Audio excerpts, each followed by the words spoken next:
हमारे खुदावंद यीशु की अंजील मुक़द्दस लूका के मुताबिक उसका 12वां बाब 13 से 21 आयत तक। एक दिन हजूम में से किसी ने यीशु से कहा, ए मेरे उस्ताद, मेरे भाई से कह कि मिरास का मेरा हिस्सा मुझे दे। मगर यीशु ने उससे कहा कि मियाँ, किसने मुझे तुम पर काजी या मुक़सीम मुकर्रर किया? तब यीशु ने उनसे कहा कि खबरदार रहो और सारे लालच से किनारा करो, क्योंकि किसी की ज़िंदगी उसके माल की फरावानी पर मुनहसर नहीं।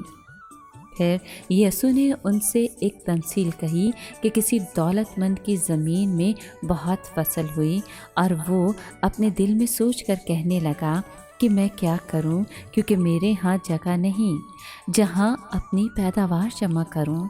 और उसने कहा कि मैं ये करूँगा कि अपनी कोठियाँ ढाऊँगा और बड़ी बनाऊँगा और वहाँ अपना तमाम अनाज और माल जमा करूँगा और अपनी जान से कहूँगा कि ऐ जान, तेरे पास बहुत सा माल बहुत बरसों के लिए जमा है, चैन कर, खा पी ऐश कर।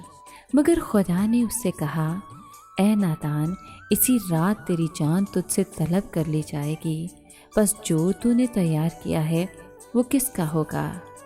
ऐसा ही वो है जो अपने लिए ख़जाना जमा करता है और खुदा के नज़दीक दौलतमंद नहीं है। पाक कलाम के पढ़े और सुने जाने पर खुदावंद की बरकत हो, खुदा का शुक्र हो। अज़ीज़ दोस्तों, आज के कलाम में हमने सुना कि एक शख्स ने यीशु को कहा कि वरासत को तकसीम करने के मामले में वो मुदाखलत करे, तो यीशु ने ऐसा करने से इनकार कर दिया, क्योंकि यीशु ने अपने आप को उन कामों तक महदूद रखा हुआ था जो कोई दूसरा नहीं कर सकता था। मसीह ने ख़ास मजहबी या सियासी ग्रोहों की जानिब अपना मैलान रखते हुए अपने काम को सरंजाम नहीं दिया कि वो लोग उसे दुनियावी मामलात का फ़ैसला करने वाले एक फ़िरके का सरदार समझें।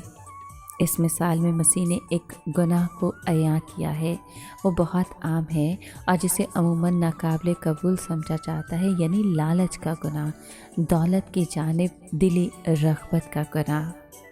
लालच की हकीकत को वाज़े करने के लिए मसीह यीशु ने अपने शागिर्दों को एक ऐसे शख्स की कहानी सुनाई जिसकी दौलत में इजाफा हुआ, लेकिन खुदावंद ताला का शुक्रगुजार होने की बजाय उसने उसके बग़ैर ज़िंदगी गुजारने का चुनाव किया।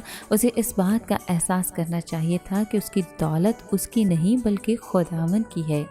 वो तो उन चीज़ों का सिर्फ़ एक मुख्तार था ताकि उन्हें ज़िम्मेदारी और बग़ैर खुद गर्जी के इस्तेमाल करे। जब वो सिर्फ़ अपने लिए ही ज़िंदगी बसर कर रहा था तो उसे क्या हक़ हासिल था कि वो खुदा की हिफाजत में रहता? अगरचे उसकी दौलत में इजाफा हुआ, मगर उसकी जान उससे तलब कर ली गई। खुदावंद ताला ने उससे कहा, ए नादान, इसी रात तेरी जान तुझसे तलब कर ली जाएगी। खुदावंद खुदा सिर्फ अपने मोहब्बत करने वालों को दुनियावी बरकत नहीं देता, बल्कि वो अपने सूरज को नेकों और बदों दोनों पर चमकाता है और रास्तबाजों और नारास्तों दोनों पर मींह बरसाता है। खुदावंद ताला ऐसा इसलिए करता है ताकि दीन कहीं ज़मीनी ख्वाहिशात की तकमील तक महदूद होने से बिगड़ ना जाए।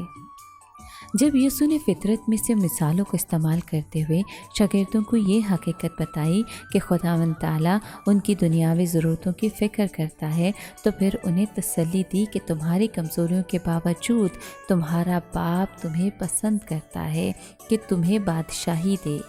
यीशु ने उनकी हौसला अफजाई की कि वो खुदा की राह में दिया करें, क्योंकि जो इंसान की भलाई की राह में खर्च करता है वो कायम रहेगा, लेकिन जो वो अपने लिए जमा करता है ख़त्म हो जाएगा। जब आप रास्तबाजी की खातिर अपनी रकम खर्च करते हैं तो ये आपके दिल को खुदा की तरफ लगाएगा, क्योंकि जहाँ तुम्हारा ख़जाना है वहीं तुम्हारा दिल भी लगा रहेगा।